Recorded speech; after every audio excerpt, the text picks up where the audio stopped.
I'm Brandi Kruse. Coming up today on Undivided, schools are pushing political agendas on kids, but they're doing it under the guise of teaching kids empathy. Plus, Washington's paid leave program is heading toward insolvency, no surprise there. And state Democrats continue to push for the pardon of a convicted killer so he can avoid deportation, but the way they're doing it right now is very misleading. That and much more coming up today on Undivided. Remember, you can support our show for just $5 a month by signing up at undividedpod.com. That's undividedpod.com. Click on the banner that says support the show.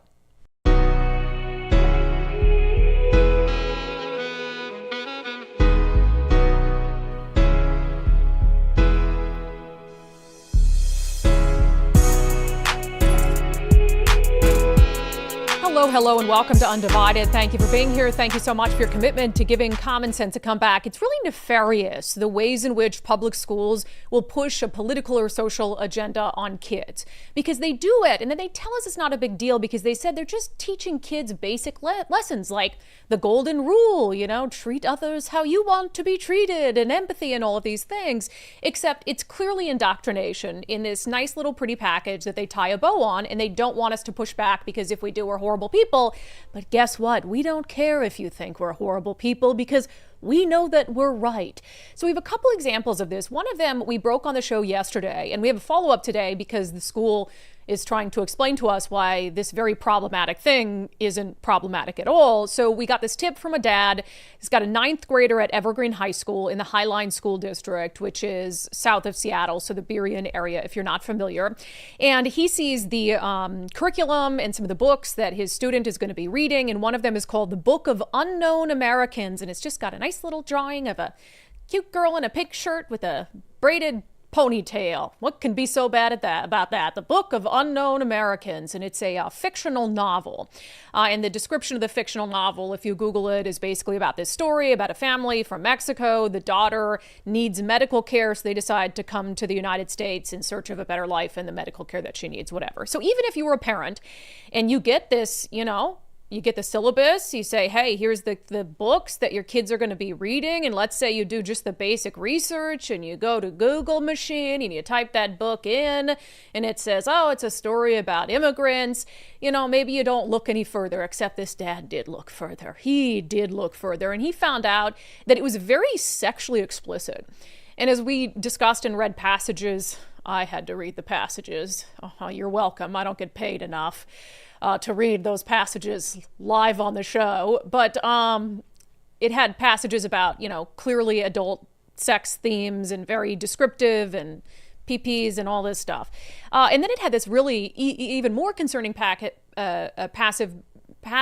because it was sexual, but it also clearly is intended to vilify immigration agents. It was talking about how people who come here go through all these horrible things. It says half of them ended up dead or burned up so bad that when someone finds them, their skin is black and their lips are cracked open. Another half of them drown in rivers.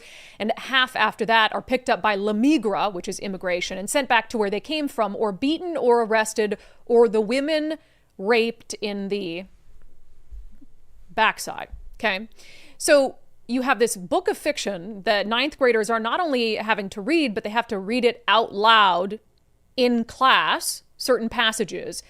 And at this particular time in America, while ICE is already being vilified by the Democratic Party, now kids are reading a book that says ICE agents are raping women who try to come into the country for a better life. Okay, so there's a lot of really concerning things. So we reached out to the Highline School District, as did the father who sent this to us and, was obviously concerned about it.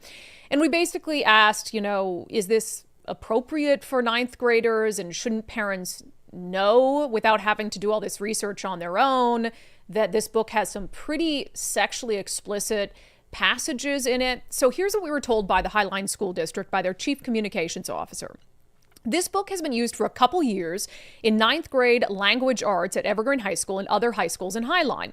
The book was selected because it supports key learning goals for 9th grade students, including analyzing character development, exploring themes of identity and belonging, and understanding diverse perspectives. These lessons help students build empathy, think critically, and strengthen reading and writing skills. Okay.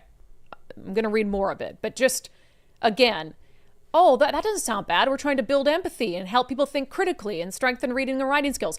Pretty sure there are other books that can help kids do that, that don't tell a fictional tale about immigration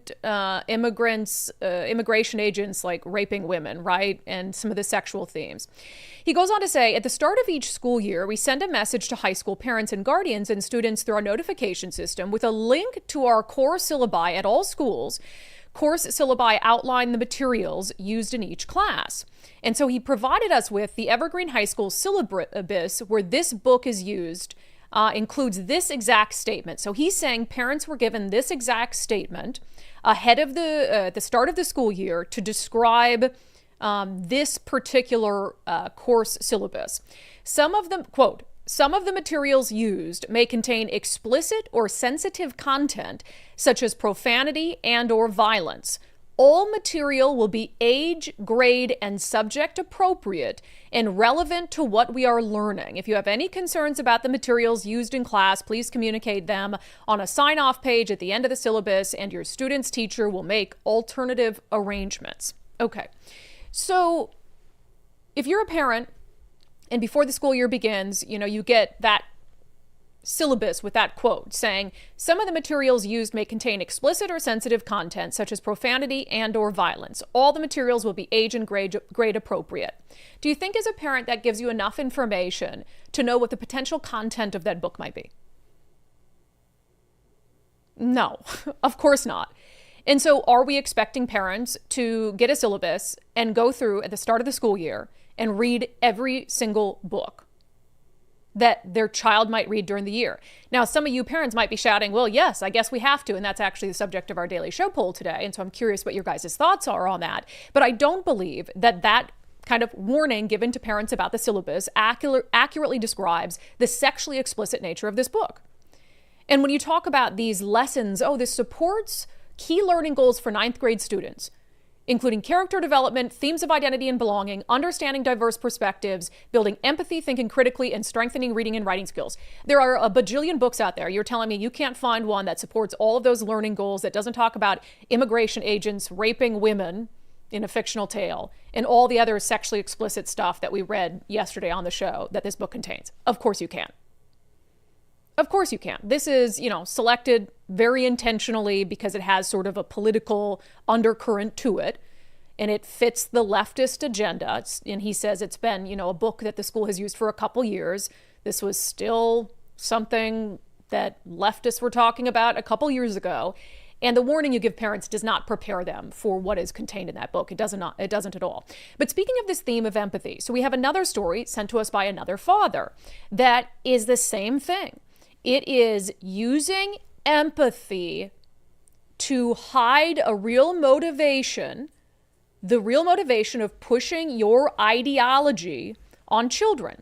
So this, it's Hispanic Heritage Month, if you didn't already know. I know our fearless governor, Bob Ferguson, put out a video where he and his wife stumbled through some Spanish to wish everyone a happy Hispanic Heritage Month.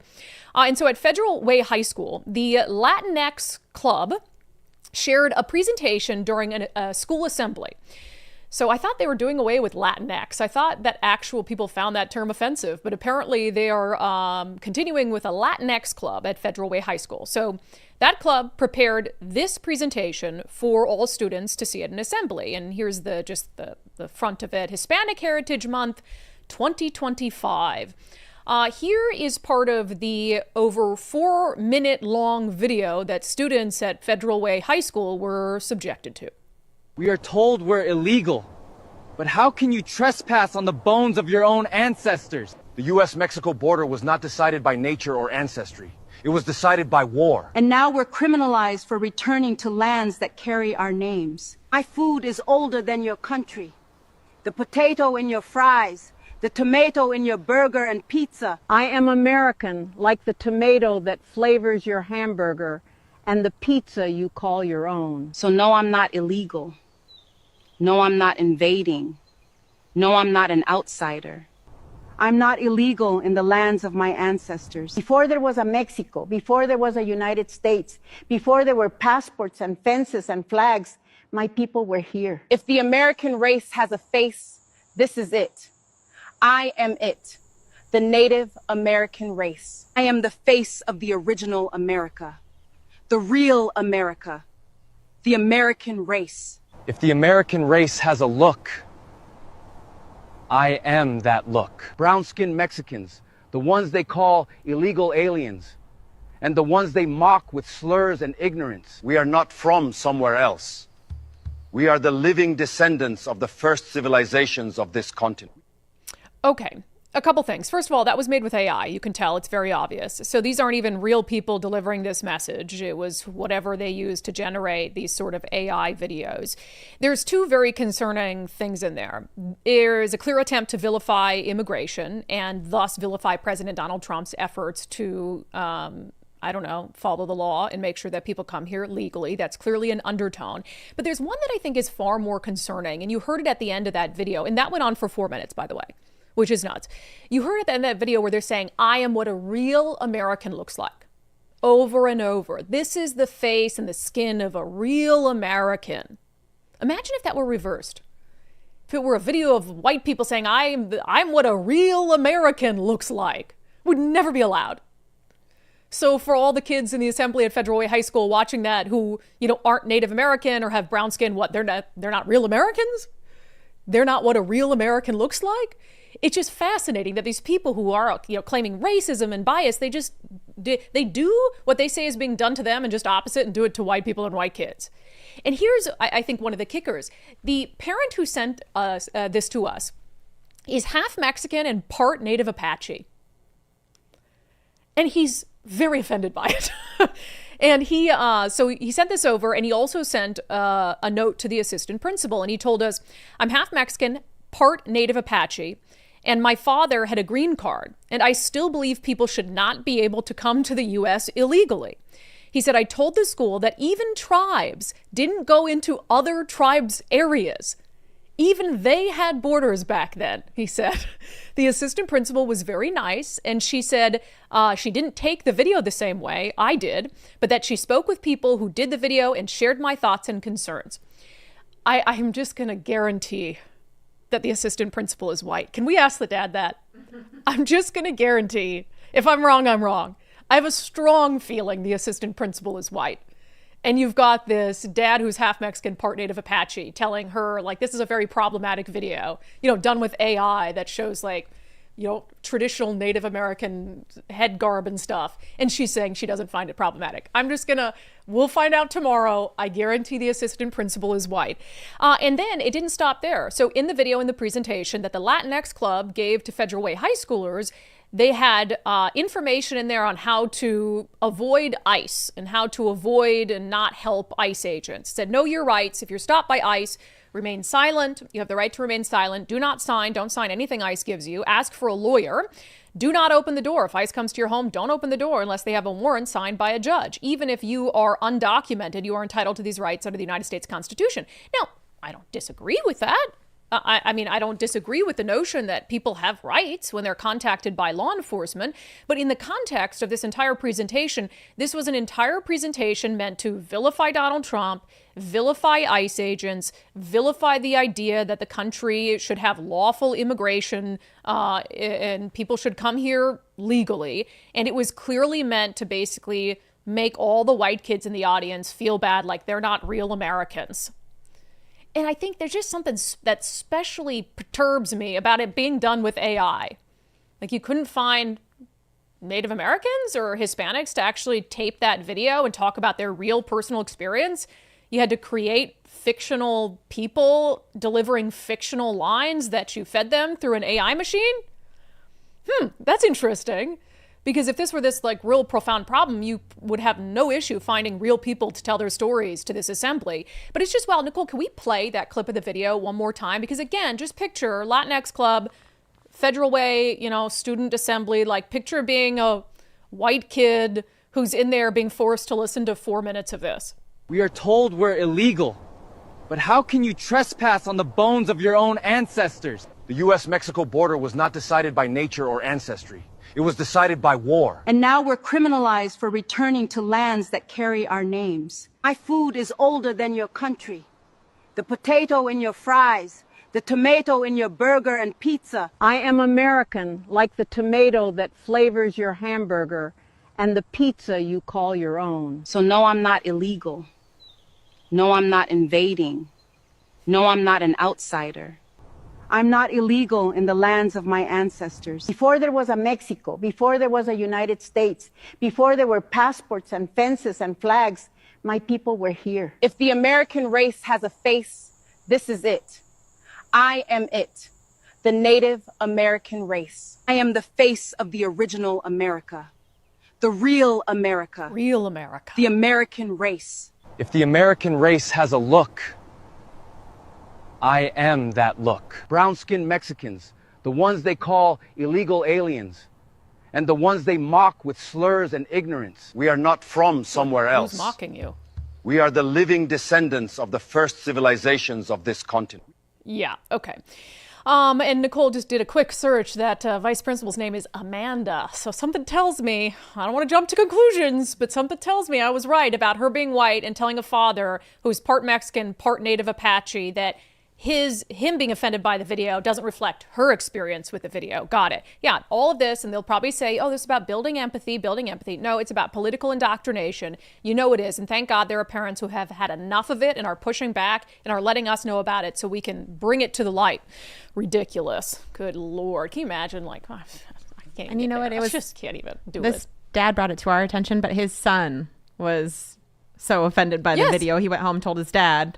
And his son is obviously of that heritage as well. Got to have part of it, right? So, yes. Yep. Kids. Good on you, kid. Good kids, obviously good parenting to let the child know, hey, there are some things that you shouldn't be taught in school. Come let me know if something makes you uncomfortable, because that's, at the end of the day, I think one of the only safeguards we have is to make sure that kids are well equipped to be confronted with these things in our classrooms. So, all right, coming up next, a Democratic state lawmaker is admitting that some of her votes and actions have made the juvenile crime crisis worse in Washington state. We'll get to that. First, it's Tuesday. Let's do a little testimonial Tuesday with our friend Wes Jones at sellwithwes.com.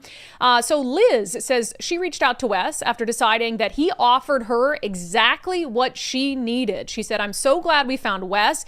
They were exactly what I was looking for when I needed to sell my condo. Working with them was stress-free and no pressure. They gave recommendations on suggested improvements. I was able to pick and choose what I wanted to get done based on my budget. They coordinated everything with the contractor, including receiving and setting up new appliances. She said they offered upstaging, but also gave me realistic expectations on whether I wanted to pay extra for physical staging or just do their virtual, which ended up being amazing, also saved her money. They also recommended price points, but ultimately left it up to me to decide. I love how they offered the exact support that I needed without any pressure. They were quick to respond to a few hiccups we had after I emptied the apartment and were overall just amazing to work with. She said, I appreciate all the support for a quick and easy sale. And for Liz, what really got her with Wes Jones and Associates is that listing boost concierge service. Again, we talk about it so often, and it really is a cool service where Wes is going to come in, going to do an assessment of your home, and he's going to make sure that if there are cosmetic upgrades that will help you on the back end with the final sale price, that those get done.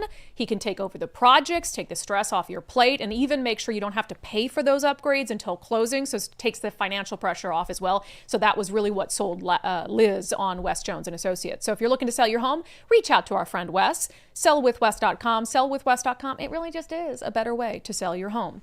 All right, I will always give credit where credit is due, and I will always allow people grace to be able to come back to the light, to be able to realize the error of their ways and say, hey, I've had a change of heart, here's why. And I think we have to allow people to do that, or else nothing is going to be able to improve. And that is, I think, the change of heart that a Democratic state representative is having. And she wrote about it in an op-ed for the Seattle Times. This segment is brought to you in partnership with our friends at Future 42.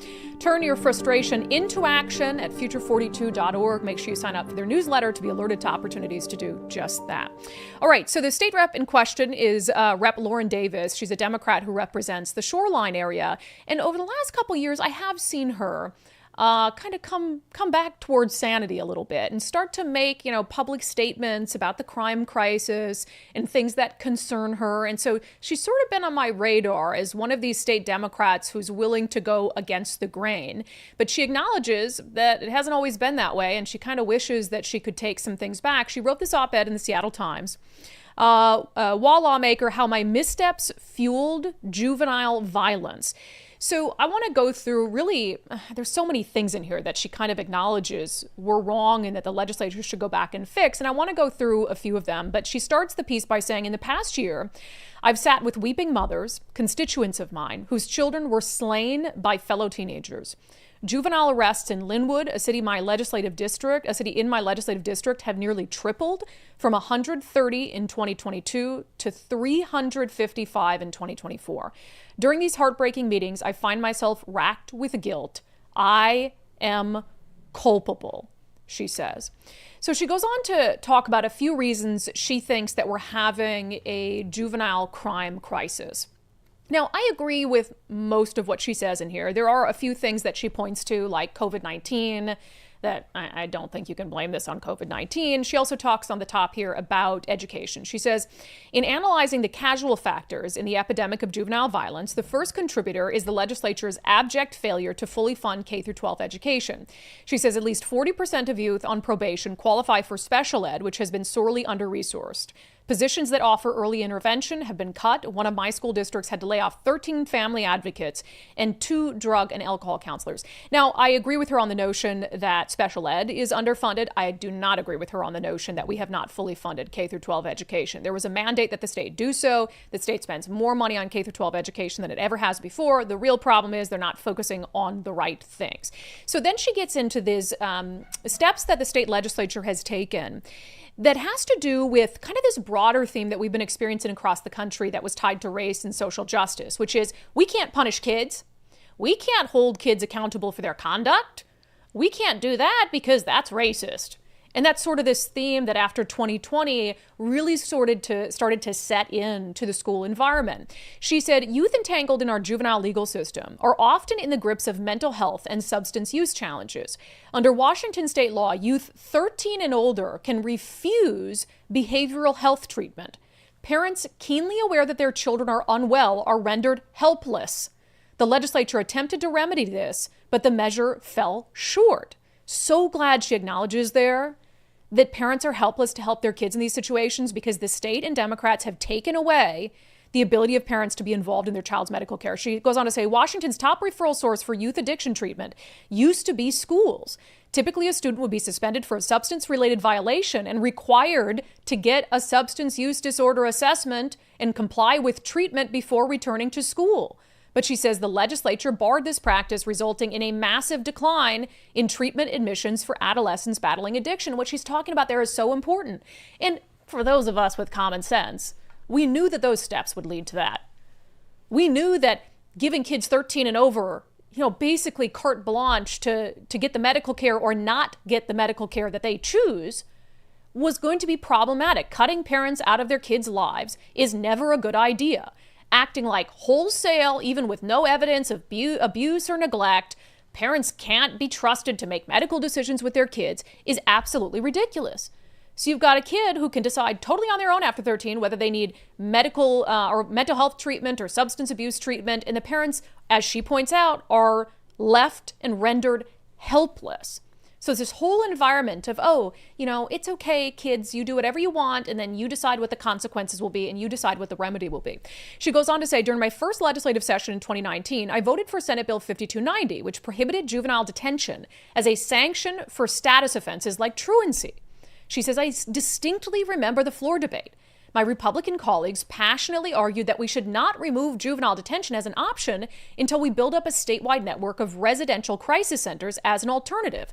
They were right. I mean, this is really a stunning level of self-awareness from a state Democratic lawmaker. To say, she says, overnight after this was passed, court orders related to truancy and at-risk youth petitions became unenforceable. We tied the hands of schools, parents, and courts and removed a crucial tool to get children help before they commit a crime. And I would say, well, duh. But I'm okay 6 years later with her making that realization and being honest and reflective of it. We've talked about this on the show before with like Bob Ferguson, and I think that in the next couple years, the tides will change on some of these controversial issues like no boys and girls sports and things like that. And I said what'll probably happen is you'll have a whole slew of Democrats who say, oh, I felt that way the whole time, and will never acknowledge that they made a mistake. And they'll just try to move forward and pretend like nothing ever happened. And the same with Bob Ferguson on failing to call out, political violence from the left. And then all of a sudden he's running for governor and he's acting like he's always been against political violence. This is not that. This is someone who is saying, I was wrong. Here is excruciating detail of all the votes I took that were wrong and the consequences that those votes now had. That's leadership. I probably still don't agree with her on a ton of things, but I will never question that she has the true markers of a leader.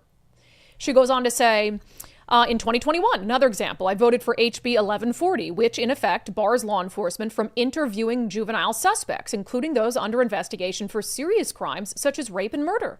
I thought I was voting to protect juveniles, but in actuality, juvenile assailants became protected at the expense of juvenile victims. This legislation has significantly impeded law enforcement investigations, resulting in the denial of justice for victims and a missed opportunity for intervention with juveniles engaged in escalating criminal conduct. Could not agree more. And that seems to be a common theme that Democrats have pursued, is protecting criminals at the expense of all victims, even if those victims are themselves people of color. Even if those victims are themselves juveniles. So they never look at the victim side of it.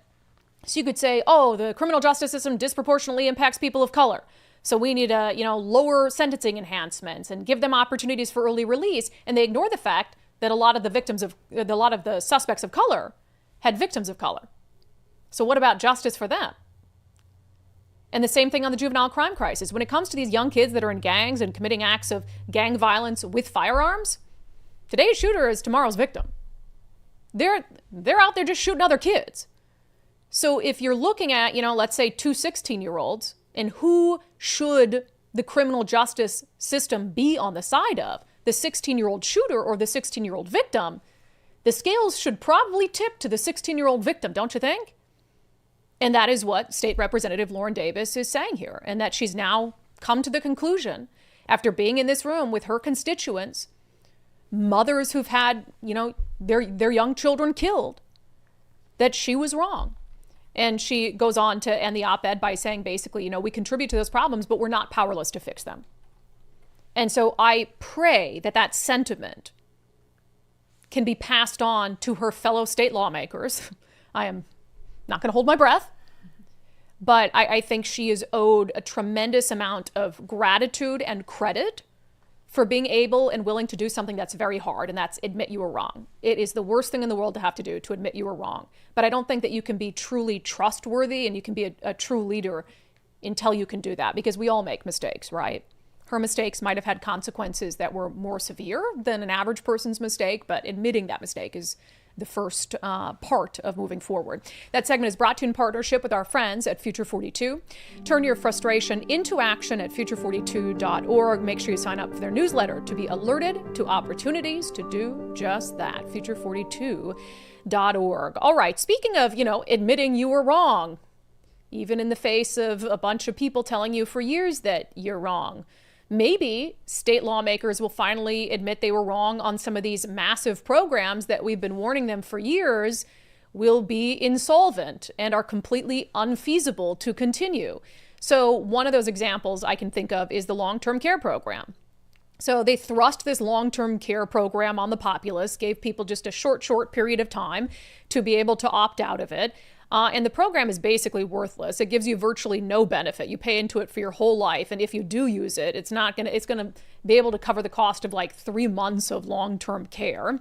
But also, people said at the beginning, it's going to be immediately insolvent. It's not going to be able to continue to fund itself, but they don't care. They do it anyway because they know that they'll just continue to come back and charge people more and fund it with taxes and backfill it and all these things. So the same thing is happening with Washington State's very popular, albeit paid family leave program.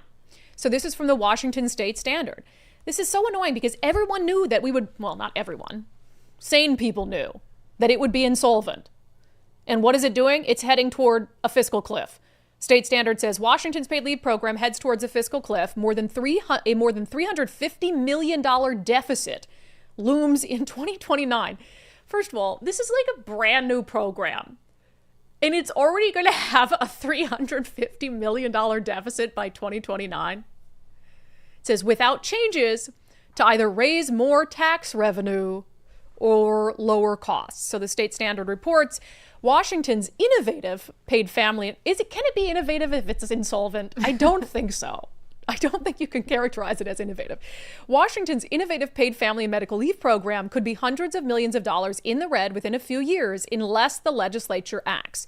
This could mean reduced benefits or increased payments by the employers and employees who fund the program, which lets Washingtonians take paid time off work for serious health issues or to care for a family member or a new child. The program's actuary says paid family and medical leave could face more than $350 million in a deficit by 2029. The state sets a premium rate annually for how much employers and employees need to pay into the program. This year, 0.92% of Washington workers' paychecks go toward it. Next year, that's projected to increase to 1.13%, though the rate will be finalized at the end of this month. So already, and look, Washington voters had a chance to get rid of this. It was a Let's Go Washington initiative. It was on everyone's ballot last November. That was the long-term care. Oh, sorry. Thank you, Nicole. Long-term care. We didn't get rid of that. We should have gotten rid of that. This is something different. Thanks, Nicole. I was like, it goes on to say, the problem is that state law caps premiums for the paid leave program at 1.2%. So think about this. So next year, the premium is already expected to be at 1.13%, but state law caps it at 1.2%. So it's already racing toward the cap that the state legislature set. So the state is projected to reach that cap in 2027 and stay there. That plateau means the program likely won't be able to keep up with rising claims for benefits and increased payments as wages grow. The program has been steadily growing since its launch in 2020. From July 1st, 2024 to June 30th, over 320,000 applications were submitted for paid leave, up 15% from the previous year. And this line that the story ends with, I think, foreshadows what's to come. Senator Steve Conway, a Democrat from Tacoma, says this plan is too popular not to be better funded. There it is. And do you know where all the money's going? Dads that want to stay home with their babies. Yeah, which, look, I'm not going to hate on dads who want to stay home with their babies. But it's extending leave. So it's yeah, I don't know. I don't support the program. I'll just say I don't support the program. There's a lot of things that people want the government to give them. There's a lot of freebies that they want. That doesn't mean it's the government's job to provide them. Mm-hmm. It doesn't. And so something can feel nice, can sound nice, doesn't mean the government and therefore the taxpayers should give it to you. Exactly. That's the case here. And so the warning was, this is going to be a very popular program, and why wouldn't it be? Like, yeah, dads are going to be like, well, I'm going to use that to stay home with my new kid. Mm-hmm. And a lot of companies have modernized, and a lot of private companies now offer maternity and paternity leave, and so they don't treat the mother and the father any differently and all of these things. But there's also this wide range of other things that this can be used for, like caring for a sick loved one, or if you have an immediate family member who passes away. And look, some of those things, again, sound nice, but is it the taxpayer and employers and employees who pay in to this that should be footing the bill for it? Because you could pay into this your whole life and never have a necessity to use it. I mean, I've never had a child. Mm-hmm. So I'm essentially, through parts of our paychecks that we had when we were working regular jobs, we were funding other people's ability to be able to take time off with their kids. Is that my responsibility? I don't think so. I'm all for I don't think it is. Incentives to businesses to do that for their employees. So I'm for the government giving incentives. I think that's what they do in Australia, places like that. They give incentives to companies to do that for their employees, give them more, because I am all for families bonding with babies, all of that. But no, this does not work. No, it doesn't work. It's not solvent, and they're already going to. Now they're going to take, what are they going to do? He already said, Senator Steve Conway, the plan is too popular not to be better funded. So what are they going to do? Well, they're either going to supplement it with some other sort of tax revenue, or they're going to increase the threshold, the 1.2% threshold. So now How much money is going to be coming out of your paycheck to go toward this program so you can support other people taking paid family leave? Is it going to be 2%, 3%, 4%, 5%? Where's the limit? I don't think that Democrats in Olympia care. I don't think that in their mind there is any sort of limit for the amount of money they should be able to take for you so other people can take time off work.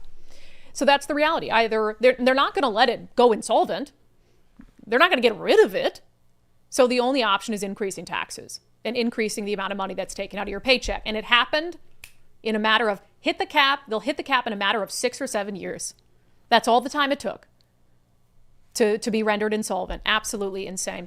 All right, coming up next, speaking of insane, Democrats sending a mass letter to Governor Bob Ferguson urging him to pardon a convicted killer so he can avoid deportation and remain in the United States. But the way that they're doing this is not only unethical, but I think it might be illegal. We'll discuss.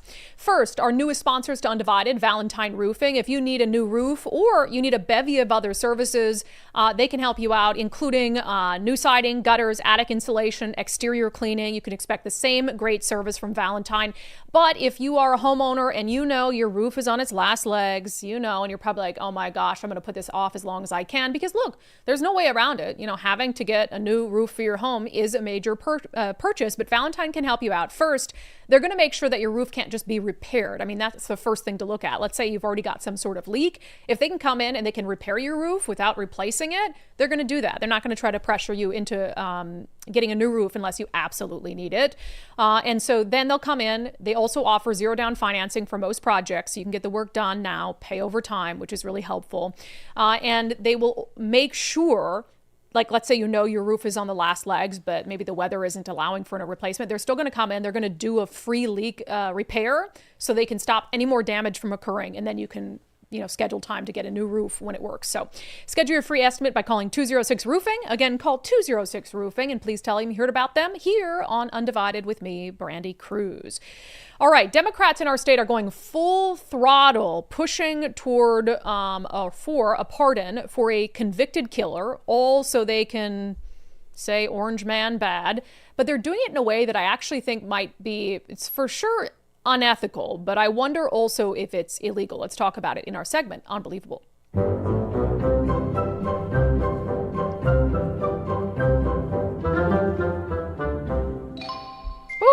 Okay, so we have told you about the story of Tuan Pham before. So, I think we covered it back in July. The Seattle Times, KUOW, the who's who of leftist news organizations were running headlines. A couple of them, Pardon Board declines to intervene as WA immigrant faces deportation. Ferguson denies pardon for WA immigrant facing deportation to South Sudan. So this is one of these stories of, you had an individual, in this case, Tuan Pham, who had been released from prison. Why? I'll get to more on that in a moment. But he then was facing deportation because he wasn't a lawful permanent resident. And the U.S. decided to deport him because of the crime that he committed. And they were deciding to deport people, remember, to not back to a country of origin. So they were deciding, in this case, to deport people to South Sudan. So this is one of those high-profile cases. And so, look, let me just say from the onset, I have a lot of empathy for families of people who are caught up in this immigration issue who didn't do anything wrong. I have a lot of sympathy for family members of people who are incarcerated, who didn't do anything wrong. And they're just worried about their loved one, and I'm never going to fault them for that.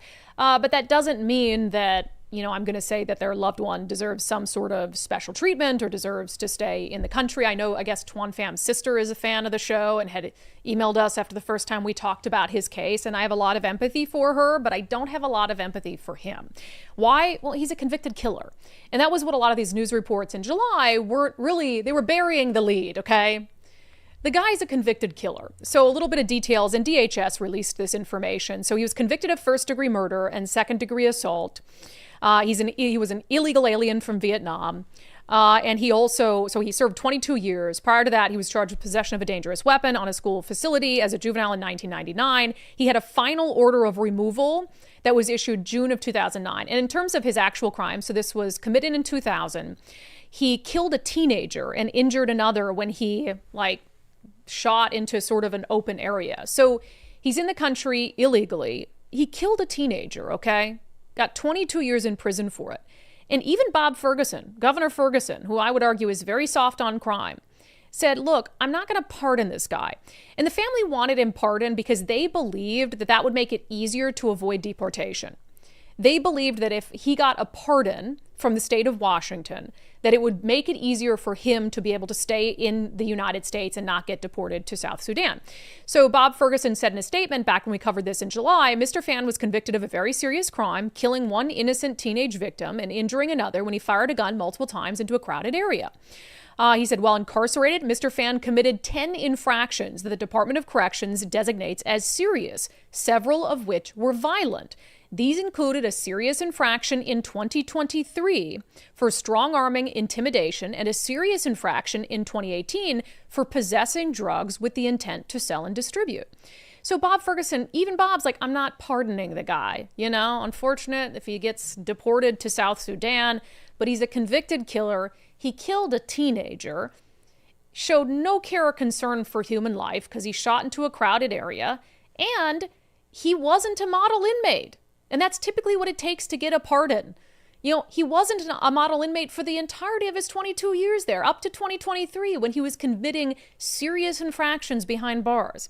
So he's like, no, I'm not intervening here. But Democrats aren't letting it go. So this letter went out, and it didn't get a lot of attention at the time. And so I just want to give it some attention now because it was sent to us and I hadn't seen it. So look at the, first, before I even read the letter, can you look at the logos at the top of it? City of Kenmore, City of Renton, City of Tacoma, Washington State Legislature, City of Seattle, King County, Port of Seattle. So without even reading the letter, what does that tell you? Doesn't it sound like all those cities and the Washington State Legislature officially and the Port of Seattle and King County, that this is a letter from them in an official capacity? Does it not? 100%. But that's not the case. Who the letter was actually written by were state representatives who, I don't know, represent districts within those cities, and King County Council members, and Kenmore City Council members, and Tacoma City Council members, but not in some sort of official capacity. But they used at the top of the letter to Governor Bob Ferguson official logos for all of the cities, which suggests that it's some like taxpayer-funded overall effort to be able to get this guy a pardon. It's crazy to me. It's unethical for sure, but I also wonder if there's something illegal about it. But anyway, it goes on to read, so this was sent to Bob a couple months ago, but it was just sent to us. I hadn't seen it, so I wanted to cover it on the show today. It said, Dear Governor Ferguson, as elected officials from across Washington, we're committed to a nation and a state where all people are equally protected under the law, including immigrants and people of color.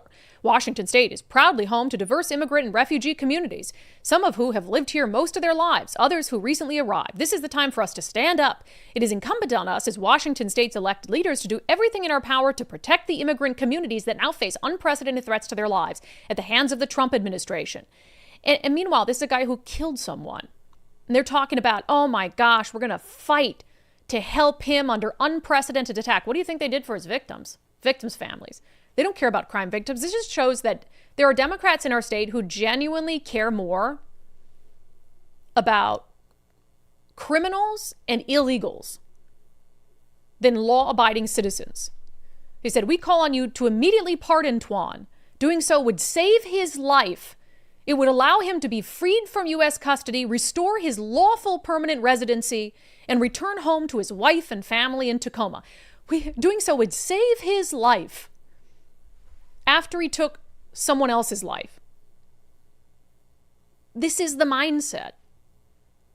This is the mindset of the Democratic Party in Washington State. So why am I talking about this today, given that the letter was written in June? Well, there's one name that was signed on it that I just have to point out ahead of the November election.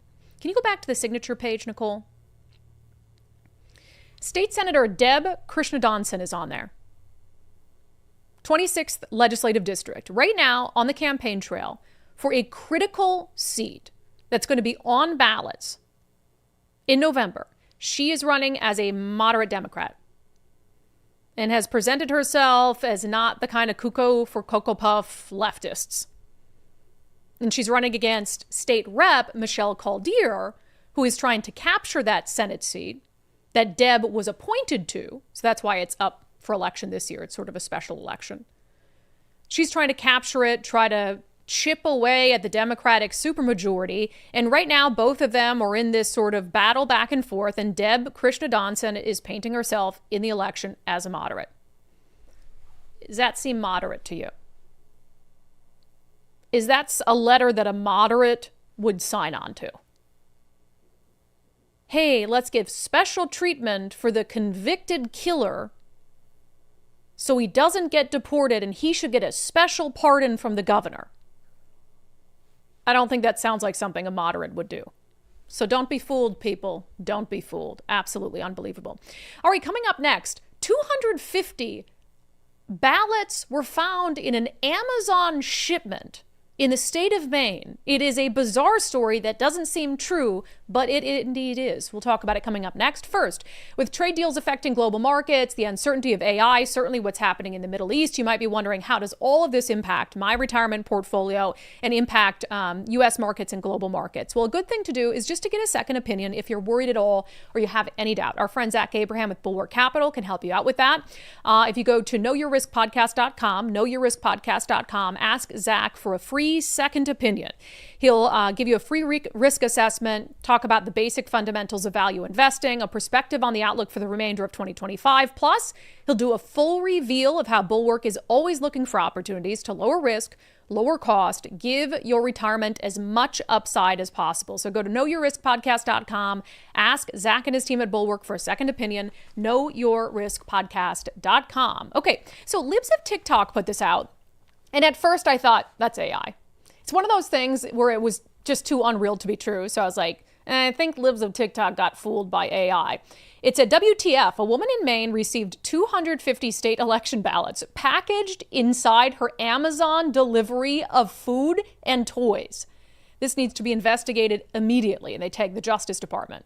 And indeed, you've got some food, paper plates, and then these packets of what appear to be state of Maine official ballots for the referendum election for November 4th, 2025.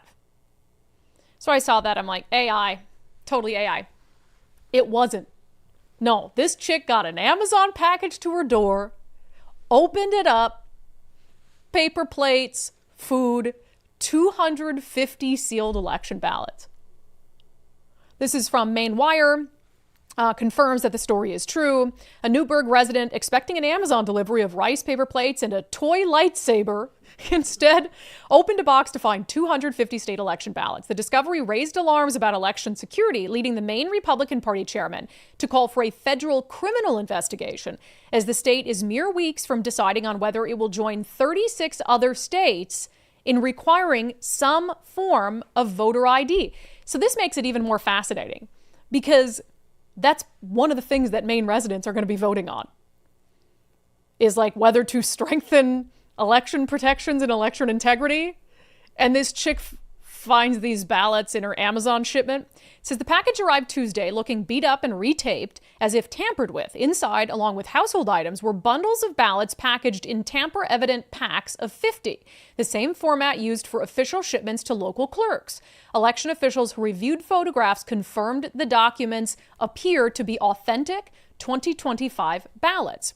The images provided to the Maine Wire by the resident who received the shipment shows part of the text of the second ballot measure on gun restrictions that will also appear on the November 4th ballot, language that matches the Secretary of State's final ballot wording. That detail, along with the tamper-evident packaging, strongly suggests the ballots are authentic.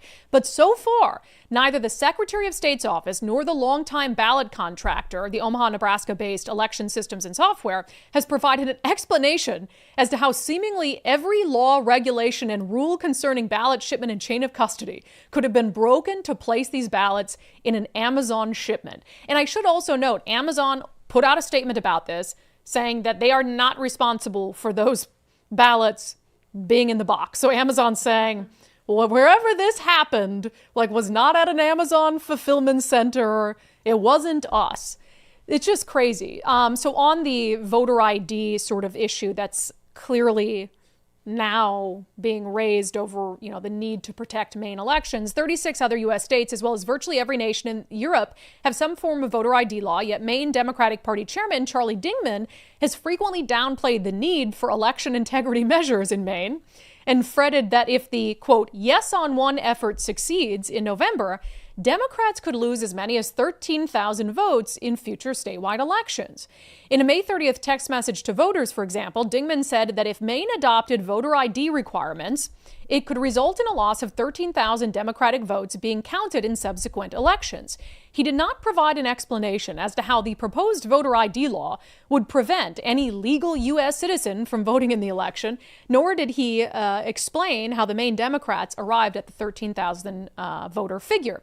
It says if the Maine Democratic Party chairman is correct, though, then those 13,000 voters who will mysteriously disappear from the election tallies if Ds are required could reshape control of the state and even the U.S. Congress. So here you have this situation where the Maine Democratic Party has sworn up and down, we don't need voter ID. And they've said, if we get it, we'll lose 13,000 voters, but won't explain how, if requiring voter ID to prove citizenship, you would lose 13,000 voters. And then, month and a half before the election to make that decision, 250 sealed, seemingly authentic ballots for that very election show up in an apparently tampered Amazon delivery box with rice paper plates and a toy lightsaber. I have two theories, okay? Theory number one, without accusing anyone of a crime. Some sort of Republican that was somewhere in the chain of custody did this to make a point about, secretly kind of look how unsafe our elections are. And sent it to their buddy's house to say, hey, let's get this on the news. Okay? I'm not going to rule that possibility out. Or someone along the chain of custody for ballots is part of an operation to sway the outcome of an election, and those ballots were part of that effort and wound up in the wrong place. Those are only two options, because clearly someone opened the box, put them in with some destination in mind. Because to they do now what? Say that those have to be destroyed because they so they have to be destroyed. I don't know if they automatically get reprinted or if somebody has to request a new ballot. No, it looks like these are probably blank in the sense that they're So no, but these weren't sent out to individual voters. They would have come out of those packages. They would have been sent to individual voters. So so they weren't addressed yet. Is that what you're saying? No, I don't believe they were addressed to individuals yet. It's like blank ballots. So what were you going to do with the blank ballots? So that's the question. And I think the secrecy and the quietness from Democrats is very concerning. Because would you not immediately come out and be like, oh my God, we're investigating this. Clearly we're going to treat it like a crime scene. And we're going to figure out what happened here, whether it's the Department of Justice or the Secretary of State's office or whatever it is. So I'm curious what you guys think. I'm not ruling out the possibility that this was some sort of strategic plan to say, let's make it look like our elections are very unsafe. But if 250 ballots can go missing from a chain of custody like that, that does prove something, right? It's very concerning. All right, we'll get to our daily subscriber show poll coming up next, as well as questions and comments. First, we get so many good First Mark Insurance success stories from you guys, and it doesn't surprise me because First Mark is just great. Let's see. Lisa says, Brandi and Nicole, after watching you from day one and hearing about First Mark Daily, I finally talked to my husband about doing the challenge. They were amazing to work with, very attentive to the issues. Unfortunately, they were not able to help us with our personal insurance. However, when I asked about a business policy, I was transferred to Marie in the commercial department after a couple meetings, and a few emails later, we had an offer that saved us nearly 50% a year on our rates and gave us more coverage with a policy that met the needs of our business much better. See, God, what a win. She says, thanks for all your hard work. When I told Marie how we heard about them, she said, oh, Brandi's great. Thanks, Lisa. Always nice to hear a little compliment. So do what Lisa did, what so many other Undivided viewers and listeners have done. Take the First Mark Challenge today. FirstMarkInsurance.com, FirstMarkInsurance.com. The very best part is they work for you, not the insurance companies. So they always have your best interest in mind. All right, on to our daily subscriber show poll on Patreon, Locals, and X. Become a subscriber if you'd like to participate in these. This is a tricky one, and I'm sure I'm going to have people complaining about the poll not being explaining enough information, but it was kind of the point. I wanted you to really think about this question. Do you believe parents or schools have the ultimate responsibility to to review curriculum to ensure it is age appropriate for students. Who has, Nicole, the ultimate responsibility? I know. I've been thinking about that this whole show. Well, you better think faster because we're here. I'm going to say that schools should have a set rule. They should have a guideline that they go by, and then parents should review. So parents should be should review, but the schools should be abiding by some sort of guideline, and they're obviously not. Yeah, I think in our state, parents have the ultimate responsibility for sure. They do have the ultimate responsibility to review. Yeah. However, I agree. In a sane state, there should clearly be some sort of review done to ensure it's age appropriate. And because the issue is age appropriate is discretionary. It's up to who is deciding age appropriate. It is, but we've figured it out for movie ratings. Mostly, yes. I mean, it's pretty clear. PG-13. Everybody's pretty much agreed PG-13 is 13 and above, 13 below, and everybody's pretty okay with the way that they're rated and pretty much agrees on how that's been applied. Yeah, you don't hear a lot of complaints about it. I took my kid to a PG-13 movie and it was grotesque. So you're right. I don't hear a lot of that. But that's not the same in schools. Yeah. Here's so we're about 75% of you say parents. Yeah. Which I actually thought it would be a little more even, but 75% of you say parents. Christopher says parents should not have to do this, but these days they do. And I think that's what we like, the problem I have is that realistic? Like, there was 8 books on that curriculum that dad got.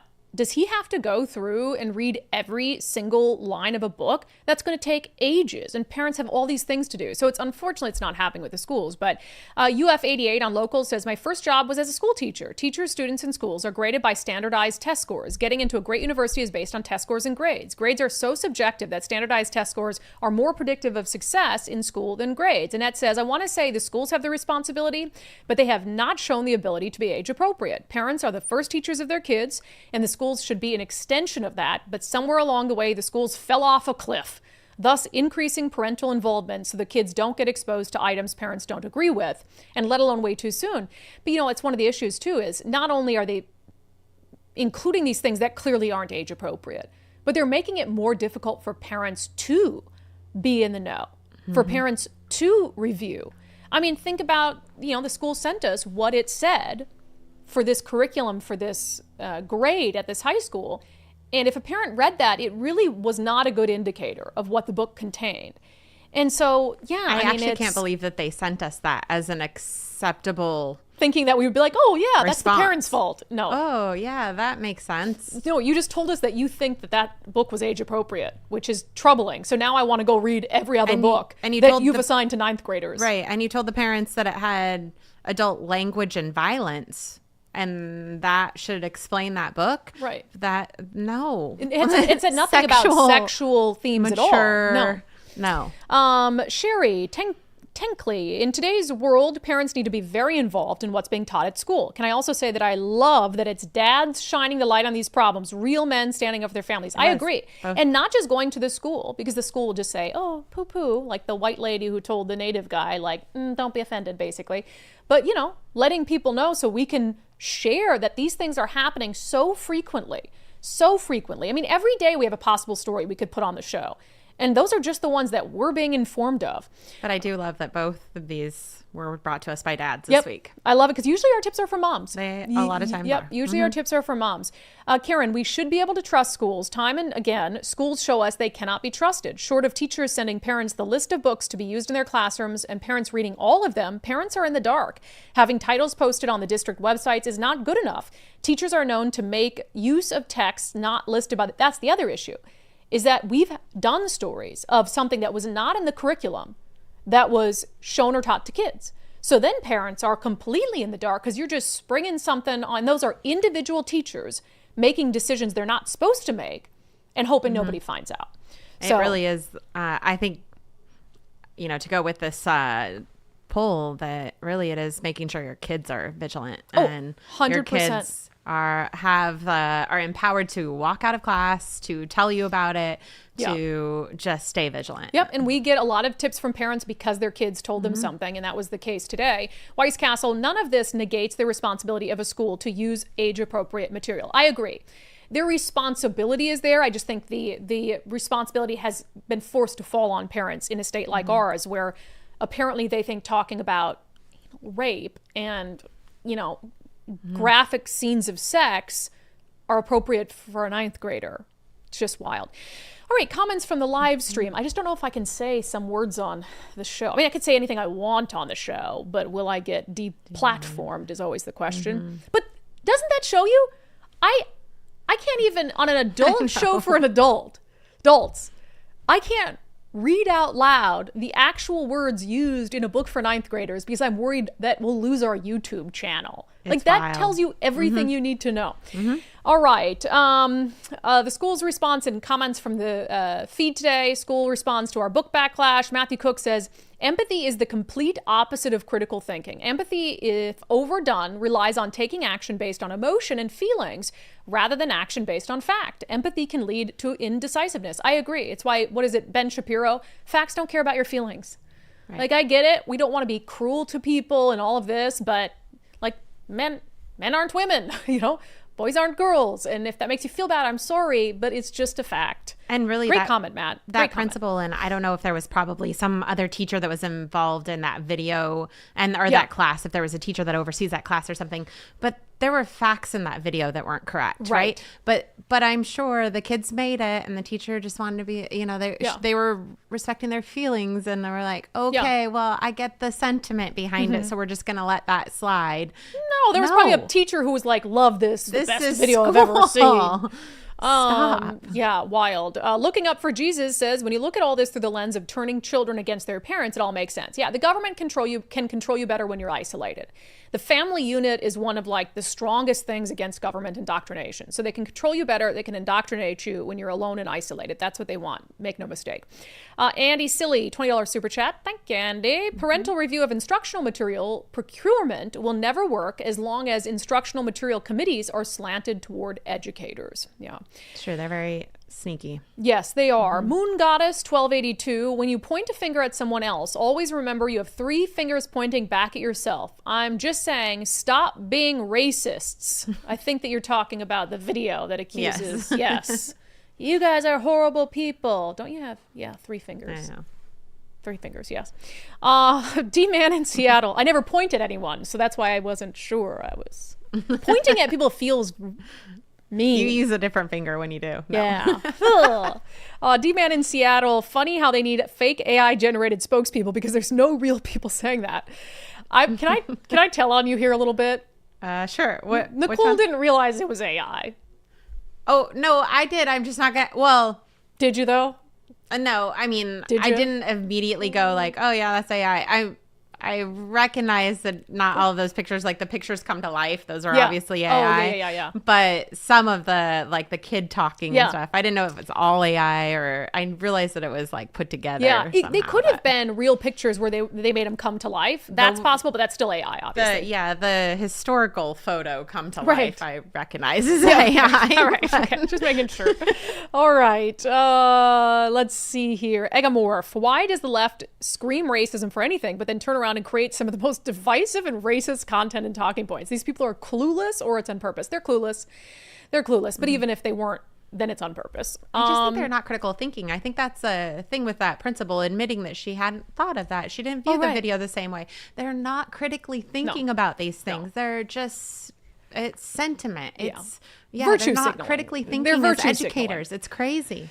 Paid family leave running out of cash. Lee Green, Washington is a crash test dummy. That's a really good way to refer to our state. We're a crash test dummy for stupidity. Let's see. Shasho Windfeather. I think there should be, are you Native American? I think there should be more incentives for fully employer paid programs like what my husband's employer has. They don't go through the states. Yeah. But the thing is, your husband can still tack on the states. That's the thing, is that we have at at the radio station, most of the new fathers would get like 6 months leave because they would take the 3 months the company already gave them. Yep. And then they would get paid leave on top of that. And so now, I mean, it's awesome that they were able to, with their wives, they were able to take care of their kids for like 9 to 12 months in the first year, like without childcare. Yeah. But it's not our responsibility. Right, not by taking other people's hard-earned money. No, that's ridiculous. Let's see. Dems asking for the murderer's pardon.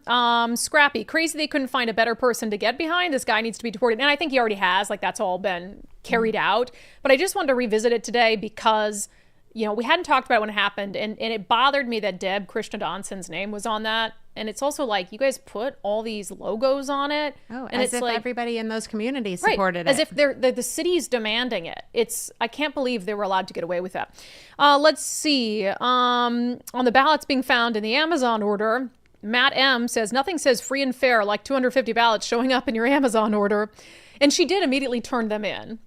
Luckily, somebody But again, I'm not ruling out the possibility that she was part of a collusion to cast doubt on the election process. Maybe. But I don't think you can ever rule it out entirely. But still, so far somebody only was her- able to steal so 250 ballots and put them in that box There was without people only noticing. one person received. If she wasn't in on it, Right. there was only one. It's weird. I don't know. But that's why there should be an immediate criminal investigation into it, obviously. Let's see. Although if you were gonna pull that prank on yourself, would you put a lightsaber, rice, and paper plates in the box? I love that it said What toy would you think? lightsaber. It's like, oh, you mean it wasn't real? You mean it wasn't a real lightsaber? Wow, I didn't know. And it was enough rice for a while. Yeah, Watermelon Shug. Are those ballots made in China? Yeah, if they got there via Amazon, possibly. Temu ballot. Temu ballots. Man, I don't know if it's because you always talk about Temu, but I get these ads that pop up for Temu all the time. Probably because we talk about it. And there was like one for this like glass staircase with this chandelier. And I was like, how are they shipping that to me? It's probably a picture of it. Literally, it's probably a picture of it. Yes. A banner. Oh my gosh, that's too funny. A couple other super chats. Rick Eckert, late contribution to the Brandi DC travel fund. Great job calling out the mainstream media. Thank you. It was a very expensive last minute trip. And no, the president didn't pay for it, nor would we have allowed him to. I guess I would have allowed Trump to pay for it, but not the taxpayers to pay for it. But I mean, that trip could have cost 10 grand and I still would have gone. Because like, you don't say no. It's a once in a lifetime opportunity. Absolutely. Denise Young, for the DC Travel Fund. That's very nice of you guys. All right. Good comments per the usual. We'll get to our closing sanity check, which is going to be a long one today, but it's funny. First, don't forget to join me at the Engage conference at the Baden-Bauer Center in Bellevue. And let me know if you're going, by the way, if you've already signed up, because I want to know who's going to be there and who I need to make time to say hello to. It's coming up October 22nd. Jeez, is that next week? Holy smokes. Yep, October 22nd and 23rd. Like, October's already flying by. At the Baden-Bauer Center in Bellevue, it is the annual conference put on by our friends at the Rental Housing Association of Washington. I'm going to be on a panel talking about how the media covers housing issues like rent control. Hint, not well. And we'll, of course, get into other things like homelessness and housing and all of that. But if you'd like to sign up to come, there's still some time. I think there's still some seats left. That was the last email I got from them. So rhawa.org, rhawa.org. And while you're there, sign up to become a member of RHA if you're a small to mid-sized landlord. It's kind of like almost being part of a union as a landlord. And Lord knows that you need a little bit of solidarity to get through this insanity that's happening. So rhawa.org, the Rental Housing of Washington, has your back, rhawa.org. And with that, let's get to our closing sanity check. Okay, so President Donald Trump was on his peace mission, peace in the Middle East, and in Egypt he was met there by other world leaders, including Italy's Prime Minister Giorgia Meloni, and he was standing up, there's all the leaders behind him, and she's the only chick, and the president says this. We have a woman, a young woman who's, I'm not allowed to say it because usually it's the end of your political career if you say it. She's a beautiful young woman. Now, if you use the word beautiful in the United States about a woman, that's the end of your political career, but I'll take my chances. Where is she? There she is. You don't mind being called beautiful, right? Because you are. Thank you very much for coming. We appreciate it.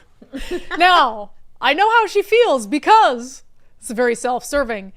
The President of the United States last week called me what?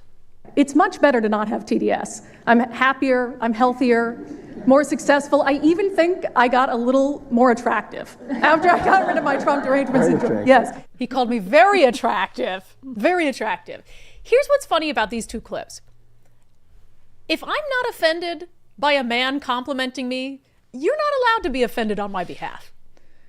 And that's what I saw after the president said that to me. All these people out there being like, oh, that's gross, that's sick. Now, I don't know how Georgia Maloney felt about the president calling her beautiful in the moment. If she was offended by it, she has every right to be offended by it. But first of all, you can't be offended for the president calling me very attractive if I'm not offended by it. My husband wasn't even offended by it. In fact, he was quite excited that the president of the United States found me very attractive. One of the best compliments I've ever received. But it's this whole, just broader than that. And again, I don't know how Georgia Maloney felt about it, but you're not allowed to be offended for me if I'm not actually offended. And I think we have to renormalize men being able to compliment women without it immediately being painted as gross. Please. Make catcalling great again.